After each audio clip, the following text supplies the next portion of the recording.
Sagittarius, welcome to a Twin Flames update reading for January and February 2020. It's Serena here, and I've gotten this spread idea from livetarot.com.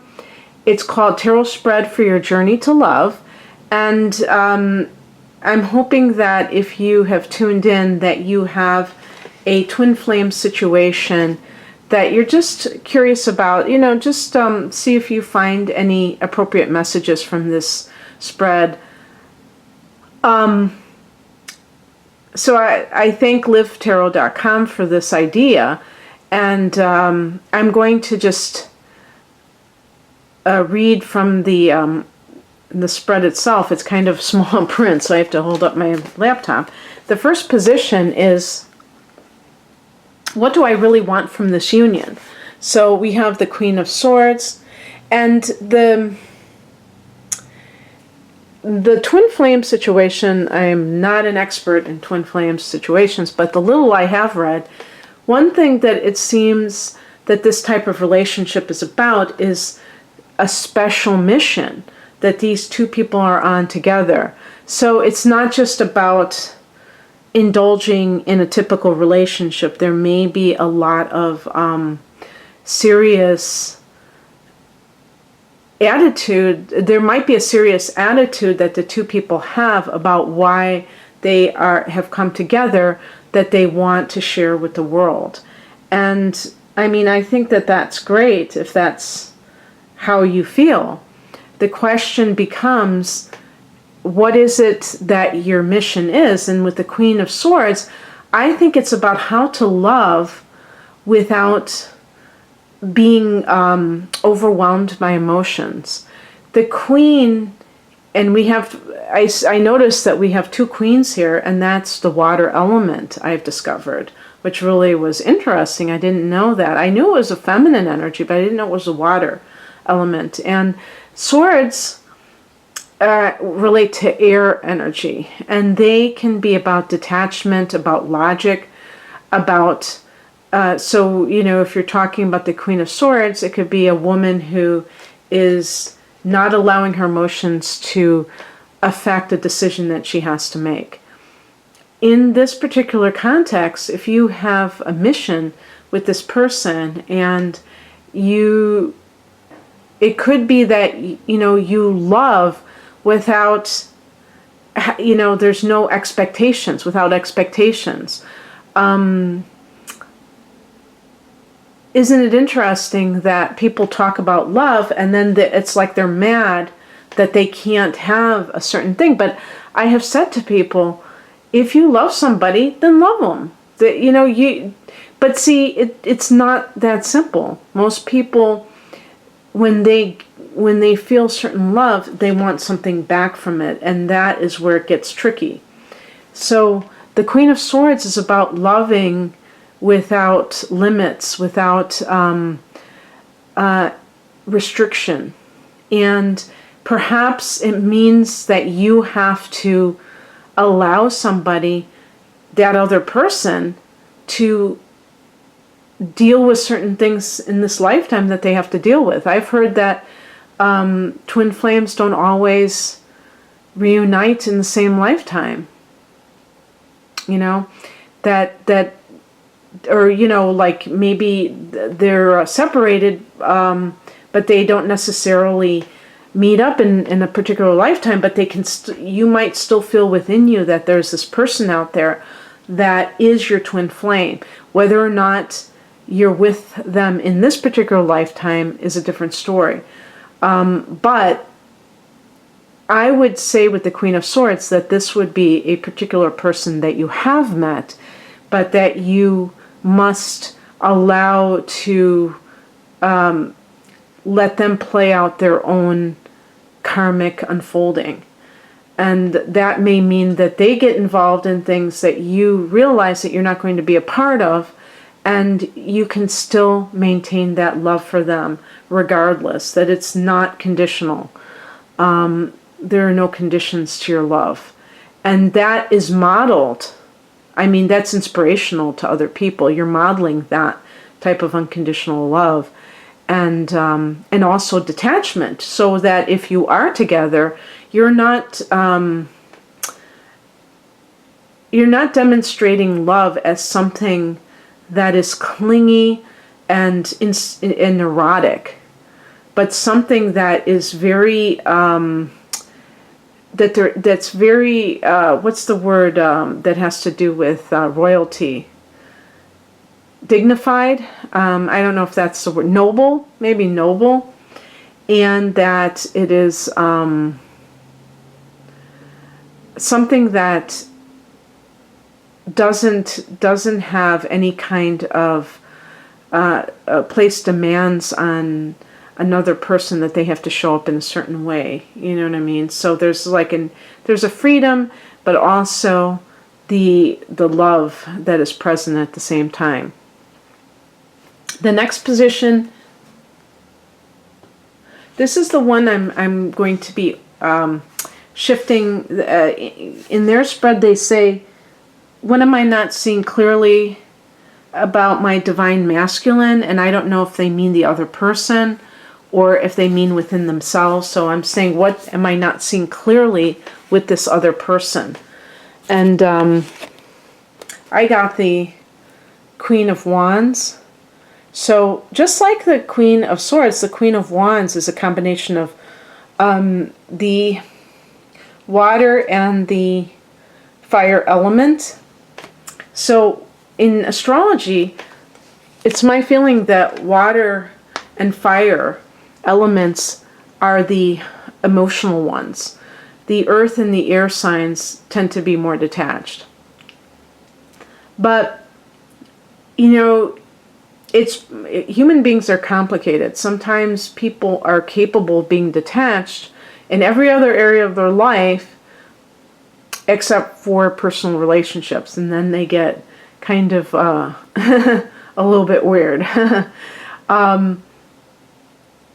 And that's where that's where all their emotions go.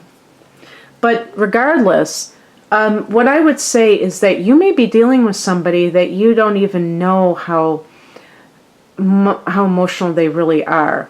They may be hiding it because of trauma, wanting to appear kind of above it all.